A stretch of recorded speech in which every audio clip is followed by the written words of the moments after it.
What's up, guys? Welcome back to the home slice. I did it, guys.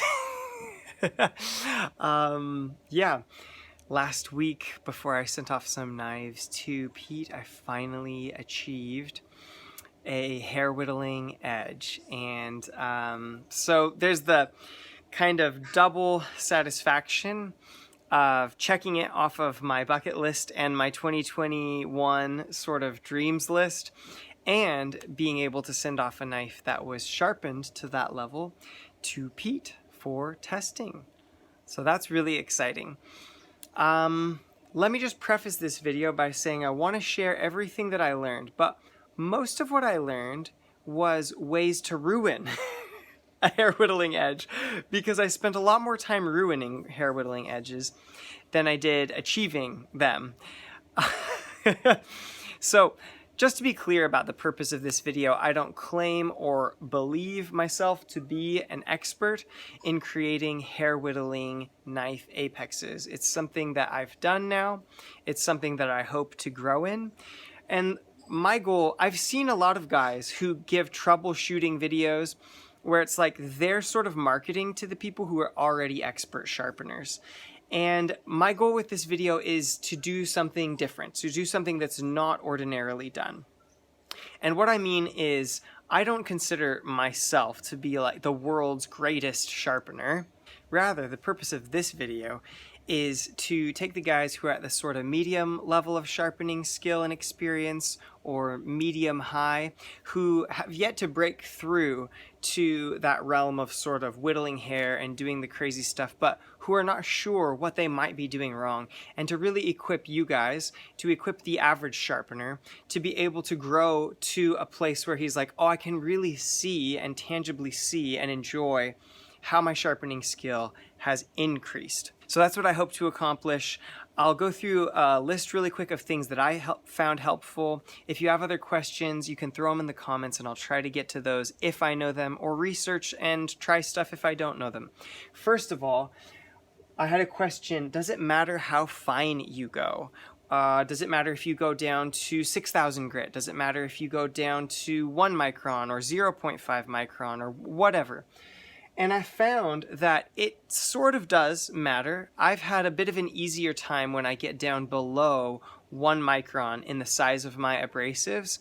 But that said, fineness is not a cure-all. Like, if you are wandering with your angle, then fineness is going to do nothing but put a very fine rounded apex on your knife. So I found that actually when you're starting out, it can be helpful to do a big jump. If you actually start with a coarser stone and then go directly from like a 600, 800 grit, maybe 1000 grit, and then go straight to a fine abrasive and do it gently and do a lot of strokes really careful with your angle, it can actually be more effective in producing a hair whittling edge than going incrementally stone by stone by stone until you're at 0.01 micron. Chances are by then you've introduced so many steps and you've changed stones and patterns so many times that you've just increased the number of ways that you might have rounded your apex rather than increasing the actual fineness of it. So I'd say if you're stuck, try a big jump. Try going from an 800 grit stone straight to like a 1 micron, and be really careful with your angle. Even leave a little bit of burr on there and let the strop take it off. Sometimes switching things up like that can be very helpful for breaking through and figuring out how it works. The next thing I wondered was, does it matter if you have big carbides, small carbides? Does grain structure matter?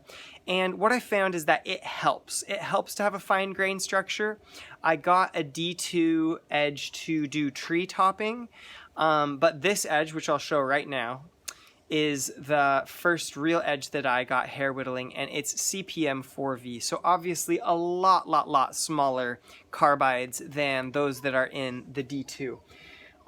However, I don't think that the carbide size is prohibitive. I don't think you couldn't get there. I think if you're a beginner and you're trying to get there, it could help, at least, to go finer grain on your steel. Soft steel versus hard steel. Now, I really wondered, is this going to be something that's easier on a soft steel or easier on a hard steel? And what I've found is that now that I've achieved a hair whittling edge, I've been able to do it on a soft steel. Even I have a Gerber which has 420 HC, and I assume it's not heat treated anything magically high.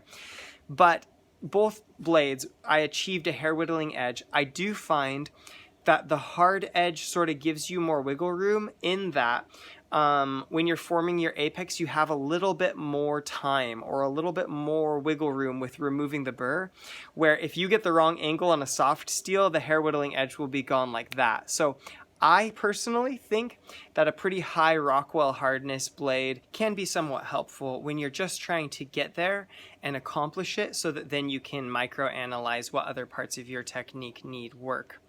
Now, when it comes to angle, I want to say two things. I got some advice from Daver 2000 and Chris Friesland, some of my subscribers. Oh, and also Theodore Maliopoulos. I don't know if I said that right. It's an actual Greek name. It's not just Greek to me. You guys have been awesome. I want to shout out to these guys. I would not have been able to accomplish this hair whittling edge without the help and insight that these guys have offered. Now, one of the things they told me is that it's easier, not like it makes it possible or impossible, but easier to get a hair whittling edge on 20 DPS or less. And I found that this was true for me. When you're first trying to do it, dropping your edge angle below 20 degrees does seem to give you a little bit of assistance to getting it to really bite in to that hair. But the other thing that I'll say about angle is that consistency actually matters. Oh my goodness, my pen's not working. I'll just say it. Consistency matters way more than the specific angle. Like whether it's 15 or 17, whether it's 13 or 16, matters a lot less than how consistent you are. And it's not probably for the reason that you think. See, the reason that I thought that it mattered was because that angle unlocked the hair whittling. But that's not what I'm finding. What I'm finding is that staying with a consistent angle gives you a flat surface to lay against the stone. And when you're hand sharpening, you can feel when that flat surface is against the stone. And the main reason it matters is for guidance, because when you're actually creating that apex, you need that flat surface to guide you to where you're supposed to be. And if you have a big, completely flat surface along your edge, it's much easier to stay consistent. If you micro bevel or round it just a little bit or convex it, you lose your guidance. And then when you get to the stropping and polishing stages, you're wandering. You're like, was it this much or was it that much? And you do it at both, and eventually you do this subtle rounding, which makes it so that it won't bite in to the flakes that come off of the side of a hair. In fact, here's a scanning electron image of a hair. You're trying to get your knife edge so small that it bites into one of those flakes. And so if it's just a bit rounded, it makes a whole lot of difference. Your apex needs to be much thinner than the diameter of a hair. Next up, direction. Does the direction that you actually do the hair on the edge matter? And I found yes, it does. You need to grab the tip of the hair and pull it over the edge just a little bit more than the edge angle. Like it needs to be meeting, not at the edge angle, but just a little bit more. And you need to draw the hair, holding the tip, pulling towards the root, cutting in towards the root, because that's the direction those little flakes are sticking out of the hair at, and that's your goal, is actually catching one of those microfine flakes. Does the hair length matter? Yes, it does, because a long hair will, this is a help. It's not like you can cut a short hair, but having a long hair helps because the hanging weight increases how much force you can put on that little section of hair you're contacting. And so a longer hair will have more hanging weight to help you initiate a cut. A shorter hair will be more difficult. Now that I've got a hair whittling edge, I can actually take one of my hairs, you know, this long. I've got a hat on because I need a haircut, actually. And I can whittle it. But I will say it makes it much easier if you're first starting out and trying it out to get a long hair. Some guys have said that the fineness, how small the hair is, or the person that the hair came from matters, and it does, but I feel like if you get to that point and you're trying to manage that, you're kind of cheating a little, because now that I've got hair whittling, I haven't found anybody's hair that I can't like whittle. It's just harder or easier.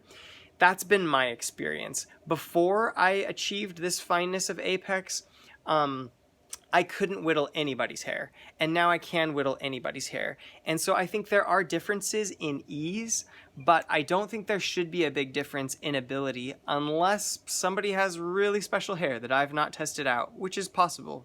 Probably one of my babies, like my 1-year-old, like her hair would be really difficult because it's really fine. But I guess I could test that with a hair that's not on her head. Anyway, that's all the information I got for you guys. My phone's about to run out of memory. My other camera's run out of battery. So for today, I'll say peace out from the home slice. If I've forgotten anything, throw it in the comments. You guys rock. Have a great week. Bye.